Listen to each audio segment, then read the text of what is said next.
नमस्कार, आप देख रहे हैं एबी स्टार न्यूज। मैं हूं आपके साथ सपना वर्मा। वक्त हो चला है अपना उत्तर प्रदेश का बुलेटिन की शुरुआत यूपी चुनाव को लेकर। दरअसल यूपी में उप विधानसभा चुनाव होने वाले हैं, जिसकी तैयारियां जोर शोर से चालू हो चुकी है। इसी कड़ी में आपको बता दें कि विधान परिषद के चुनाव को लेकर 2 नामांकन दाखिल किए गए हैं। यूपी में 11 अगस्त को विधान परिषद उपचुनाव होने वाले हैं। उपचुनाव को लेकर बीजेपी उम्मीदवारों में धर्मेंद्र सिंह सेंथवार और निर्मला पासवान ने नामांकन दाखिल कर दिया। इस दौरान सीएम योगी और दोनों डिप्टी सीएम ब्रजेश पाठक और केशव प्रसाद मौर्य मौजूद रहे। बता दें कि विधान परिषद की 2 सीटों में से एक सीट समाजवादी पार्टी के नेता अहमद हसन के निधन के बाद खाली हुई है। हसन पूर्व नेता प्रतिपक्ष थे। वहीं दूसरी सीट ठाकुर जयवीर सिंह के विधायक बनने के बाद विधान परिषद से इस्तीफा देने की वजह से खाली हुई है। बीजेपी ने इन दोनों सीटों पर धर्मेंद्र सिंह सेंथवार और निर्मला पासवान को उम्मीदवार बनाया है। एबीवीपी से अपने सफर की शुरुआत करने वाले सेंथवार गोरखपुर से संबंध रखते हैं और वे पार्टी के क्षेत्रीय अध्यक्ष भी रह चुके हैं। वहीं निर्मला पासवान कौशाम्बी से हैं और पार्टी के क्षेत्रीय उपाध्यक्ष भी हैं। निर्मला पासवान अनुसूचित जाति से आती हैं, जबकि सेंथवार ओबीसी से हैं। ऐसे में माना जा रहा है कि बीजेपी से जातिगत समीकरण साधने के लिए इन दोनों को उम्मीदवार बनाया है। राजनीतिक गलियारों में भी ये चर्चा थी कि बीजेपी विधान परिषद उपचुनाव में ओम प्रकाश राजभर के बेटे को मौका दे सकती है, लेकिन ये तमाम दावे महज अफवाह साबित हुए हैं।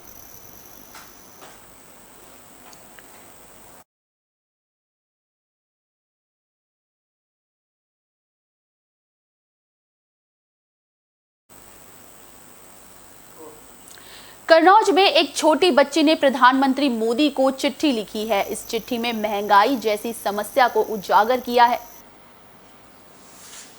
कन्नौज में एक छोटी बच्ची सोशल मीडिया पर खूब ट्रेंड कर रही है। दरअसल पहली कक्षा में पढ़ने वाली कृति दुबे ने पीएम मोदी को चिट्ठी लिखी है, जिसमें वो मासूमियत के साथ प्रधानमंत्री मोदी से मम्मी की शिकायत कर रही हैं। कृति दुबे ने चिट्ठी में लिखा कि मोदी जी, आपने बहुत महंगाई कर दी है, पेंसिल रबड़ महंगी कर दी है और मेरी मैगी के दाम भी बढ़ गए हैं। अगर मैं मम्मी से पेंसिल मांगती हूँ तो मम्मी मुझे मारती है। बता दें कि कृति छिबरामऊ थाना इलाके के बिरतिया मोहल्ले की रहने वाली है और अब सोशल मीडिया पर लोग कन्नौज की इस बच्ची के बारे में बात कर रहे हैं।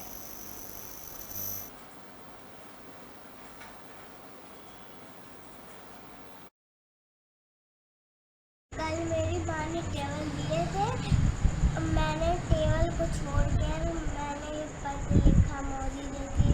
मैंने ये लिखा कि पेंसिल और रबड़ और शार्पनर और मेरी प्यारी प्यारी मैगी इतनी महंगी क्यों हो गई है।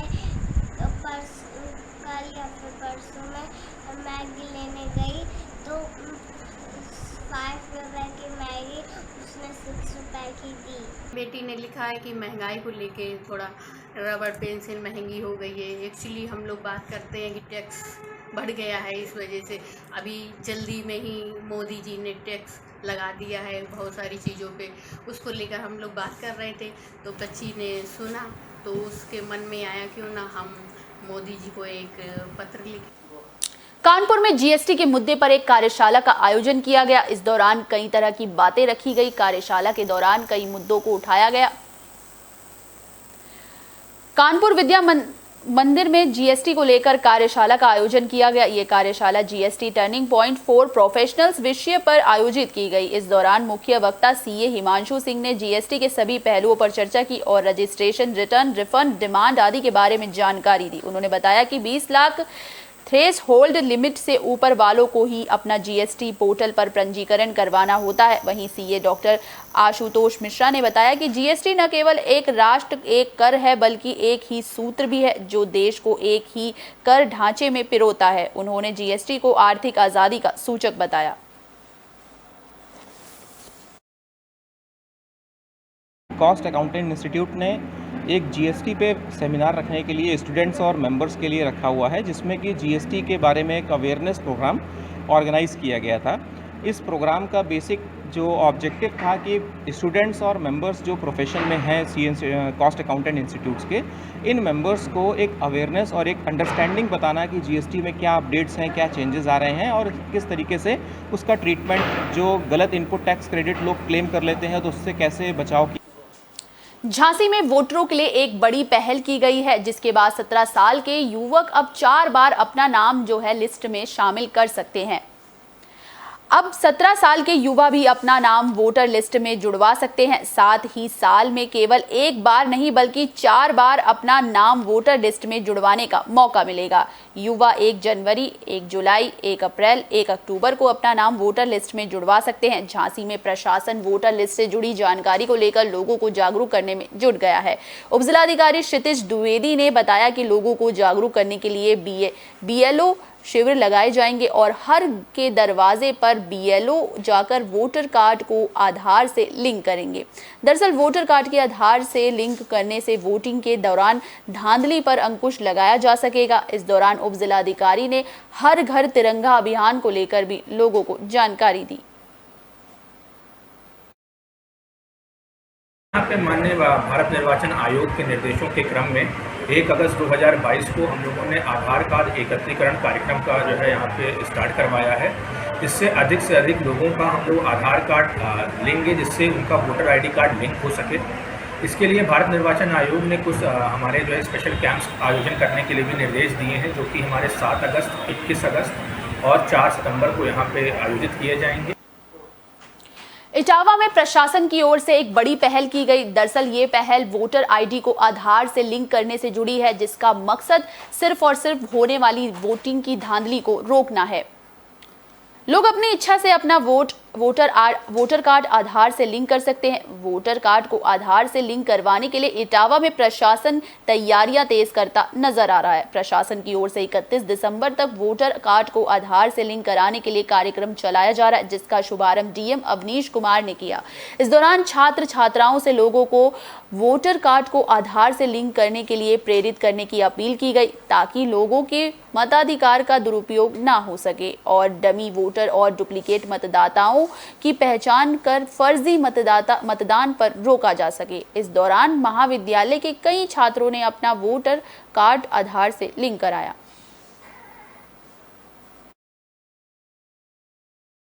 प्रेस कॉन्फ्रेंस के माध्यम से एक जो इलेक्शन कमीशन ऑफ इंडिया ने हमें निर्देश दिया है अपनी मतदाता सूचियों में आधार कार्ड से लिंकेज कराने का, उसके कार्यक्रम के विषय में आप सभी लोगों को अवगत कराया गया था। और आज बहुत हर्ष का विषय है कि आज 1 अगस्त को KK डिग्री कॉलेज से उस अभियान का शुभारंभ पूरे जनपद के लिए हो रहा है, पूरे शहर के लिए हो रहा है। तो उसी क्रम में आज यहाँ पर एक कार्यक्रम की परिकल्पना की गई थी और इसमें सभी स्टूडेंट्स, यहाँ के सभी टीचर्स और सभी के माध्यम से ये मैसेज पूरे जनपद में दिया जा रहा है कि अधिक से अधिक लोग अपनी इच्छा से मतदाता सूचियों में अपना आधार कार्ड लिंक कराएं, जिससे जो हमारे डमी वोटर्स हैं या ऐसे वोटर्स हैं जो डुप्लीकेटेड हैं, उन लोगों को क्लियर किया जा सके और हमारी मतदाता सूची और भी फाइन हो सके।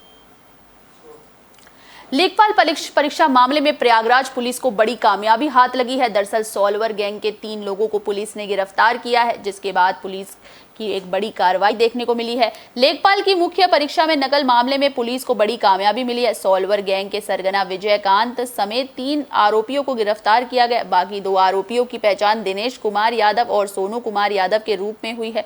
तीनों आरोपी ब्लूटूथ के जरिए विभिन्न परीक्षा केंद्रों पर अभ्यर्थियों को प्रश्नों का उत्तर बता रहे थे। उन्होंने बताया कि ऐसे 2 अभ्यर्थी पुष्पेंद्र और जयसिंह पटेल को STF की वाराणसी और कानपुर यूनिट ने परीक्षा कक्ष से गिरफ्तार किया। STF ने गिरोह के सदस्यों के पास से ब्लूटूथ डिवाइस, कार, नकदी आदि बरामद किए। दरअसल रविवार को प्रयागराज के करेली में चेतना गर्ल्स इंटर कॉलेज में परीक्षा खत्म होने के बाद शिकायत मिली थी कि एक अभ्यर्थी को चिट के जरिए नकल कराई जा रही है, जिसके बाद पुलिस अधिकारी परीक्षा केंद्र पर पहुंचे और मामले की जांच की जा रही है।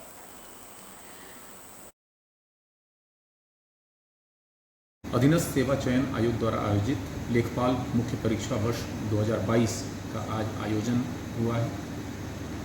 प्रयागराज यूनिट STF ने एक सराहनीय कार्य करते हुए सॉल्वर गैंग का भंडाफोड़ किया गया है, जिसमें 3 सदस्य इसके गिरफ्तार किए गए हैं, जिनके नाम विजयकांत पटेल, दिनेश कुमार यादव और सोनू कुमार पुत्र छोटे, तीनों थाना बहरिया जनपद प्रयागराज के निवासी थे। इनके द्वारा जो ब्लूटूथ डिवाइस के माध्यम से क्वेश्चंस का आंसर बताया जा रहा था, जो अभ्यर्थी डिफरेंट कक्ष में परीक्षा दे रहे थे। ऐसे 2 अभ्यर्थियों को पुष्पेंद्र और जयसिंह पटेल को क्रमशः एसटीएफ की वाराणसी इकाई और कानपुर इकाई ने वहां परीक्षा कक्ष से उनको गिरफ्तार। फिरोजाबाद में 2 लुटेरे दरअसल भीड़ के हत्थे चढ़ गए, जिसके बाद भीड़ ने जमकर उनके साथ मारपीट की। फिरोजाबाद में रोडवेज बस स्टैंड के पास एक युवक का मोबाइल लूटकर भाग रहे 2 बाइक सवार भीड़ के हत्थे चढ़ गए, जिसके बाद जैन मंदिर चौराहे पर भीड़ ने ऑन द स्पॉट फैसला किया और दोनों बाइक सवारों की जमकर पिटाई की। करीब आधा घंटे तक चौराहे पर भीड़ का इंसाफ चलता रहा। पिटाई के बाद दोनों लुटेरे गंभीर रूप से घायल हो गए। मामले की जानकारी मिलने के बाद मौके पर पहुंची पुलिस ने दोनों घायल बदमाशों को अस्पताल में भर्ती कराया। घटना हुई है, बच्चे आ रहा था बात करते हुए, उसके हाथ से फोन छीने में भाई, फोन छीन के भाग रहे थे, कंपल्सर से रपट गए। हालगल पकड़ाया कि बच्चा कहाँ गया, तो मेरे पास मोबाइल है। कौन सी जगह का मामला है, कौन सी जगह का मामला है? मेरा बच्चे के पास। मिर्जापुर में जमीन विवाद के कारण खूनी जंग देखने को मिली, जिसमें कि पुलिस ने 8 लोगों को हिरासत में भी लिया है। पुलिस की ओर से इस मामले में कार्रवाई की गई है। मिर्जापुर में जमीन के लिए जंग देखने को मिली। 2 पक्षों के लोगों ने एक दूसरे पर हमला कर दिया। इस दौरान दोनों पक्षों में जमकर गाली गलौज हुआ। मामले की जानकारी मिलने के बाद मौके पर पहुंची पुलिस ने 8 लोगों को हिरासत में ले लिया। घटना चुनार थाना इलाके के प्रेमापुर गांव की है। जानकारी के मुताबिक जमीन विवाद के चलते एक दूसरे पर फायरिंग भी की गई।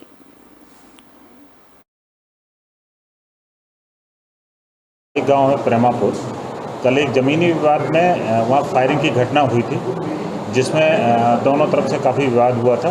उसमें दोनों तरफ से मुकदमे लिखे गए। एक तरफ से अजीत सिंह की तरफ से मुकदमा अपराध संख्या 202 धारा 307, 352, 304 IPC, और दूसरी तरफ से हिमालय सन ऑफ संजय सिंह की तरफ से मुकदमा पंजीकृत किया है। इसका मुकदमे का नंबर है 204/2022।